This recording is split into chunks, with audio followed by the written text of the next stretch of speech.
how have wearables affected the business aspect of that? And I know Tim has an Aura ring now. I have a Garmin watch. I don't know what you have, JC, but like, what have you seen just from like a business perspective of people being better at their lives because of the wearable technology, the Apple Watches of the world, wearing something like that they can get that information, the Fitbits, like how is that helping, whether it be your clients or. I see what you're saying when it comes to wearables. It might help people and it might hurt some. It all depends on the person. For example, a lot of people, when they start using the wearables, they start kind of figuring out and using the calories to kind of overcompensate, because that got me in trouble for me as well. So when I was wearing Fitbits and things of that nature, I learned, it took me a while, but I learned to not trust the calorie burn on those things, because it's all based on generic population calculations. It's really not as accurate as we are led to believe, and it can get a lot of people in trouble. And think about it, many years people has been losing weight without wearables for years. It's not that hard. It's just sticking to the basics for an extended period of time. A lot of people rely on the information here and forgetting about the basic principles, and that's what some because people it says you burn 500 calories on a swim or something. Exactly, yeah.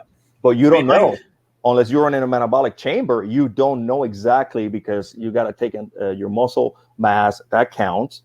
Your age, your sex, your gender. There's so many factors to consider. It's impossible to know exactly how many calories you burn. Yeah.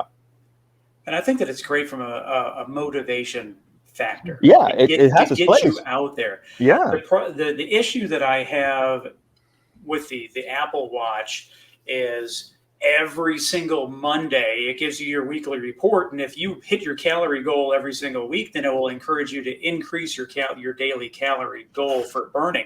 And so then at that point you become slave to your watch.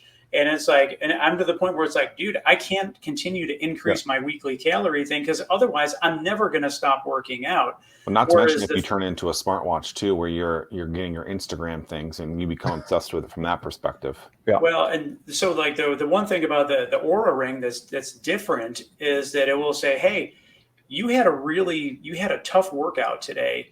You need to focus on rest. You need your bedtime needs to be earlier, and it will measure how long it takes your variable heart rate to lower back down from the time you finished your exercise to your normal resting heart rate. And so it will actually encourage you to take rest, to go to sleep earlier. So it'll give you a result though, instead of like, hey, go eat this. Instead, it just says rest this, do that. I will say, Tim, you need to take it easy today. And the other thing that I like about it is the fact that you can set it onto vacation mode. So, that it's not pushing you to, again, you're just not. Tim runs on his vacations. Don't let him fool you. I do, but just not as far. I've only walked, I only have 3,400 steps in today. I'm sorry. It's disappointing. Man, I'm at 15,699. I'll be at but just going on a 10-mile run. That's why. I'll get a lot tomorrow. Someone who's been directly involved within the startup community for almost a decade, I want to talk to you about a serious pain point. Spending a ton of time trying to understand the business landscape in the 757. That's time that should be focused on growing the business. At StartWheel, we're here to help you by compiling all of the news you need to know about in one place. Now there's no need to search multiple websites. Just head to startwheel.org and see for yourself. That's startwheel.org.